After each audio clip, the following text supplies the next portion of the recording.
So, all right, at first, I have this book out there I'm promoting. The best thing to do is to eat your breakfast. It's the most important meal of the day.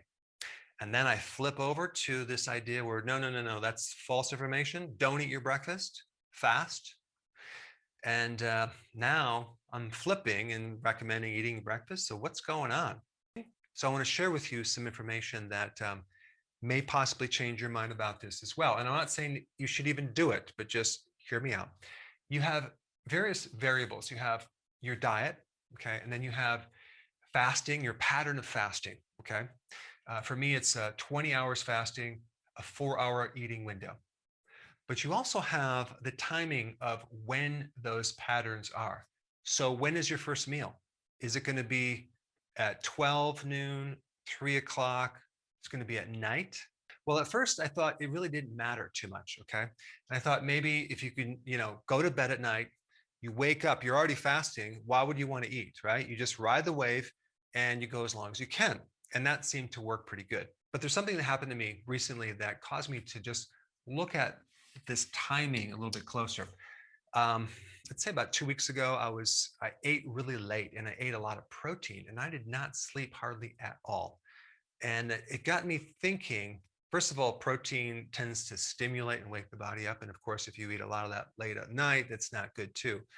So I started to do some research into this area and found this right here, early time restrictive eating. And there's quite a bit of hardcore research on this, basically eating earlier in the day because that aligns with your circadian rhythms a bit more, which I found interesting, especially since it affected my sleep. So, in other words, the whole concept is basically do your pattern, but just switch it earlier and don't eat past like 3 o'clock. But I want to share with you some of the research on this. It's pretty interesting. There was better HOMA IR results. What's HOMA IR? That's a test to measure insulin resistance. So basically, there was improved insulin sensitivity. Okay, so that's cool. Number two, there was better blood sugars. Now, these studies that I'm listing down below really are not changing the diet. They're not changing the pattern of eating. They're just changing the timing of when you eat. That's it. And we have better blood sugars. Number three, there's better or improved beta cell response. That is the main cell in the pancreas that produces insulin. And so it just responded better, which is interesting. Number four, you had less appetite in the evening. Now, a lot of people graze at night. So if you can just really handle that appetite at night, so there's absolutely no cravings whatsoever, that can be beneficial. And number five, there was better insulin levels after you're eating. So when you eat, the insulin should spike a certain level. Well, there was less spiking. So obviously, it was better insulin control over the food that you ate. Number six, there was more autophagy. And number seven, I already mentioned this, it aligns with your body rhythms a bit more.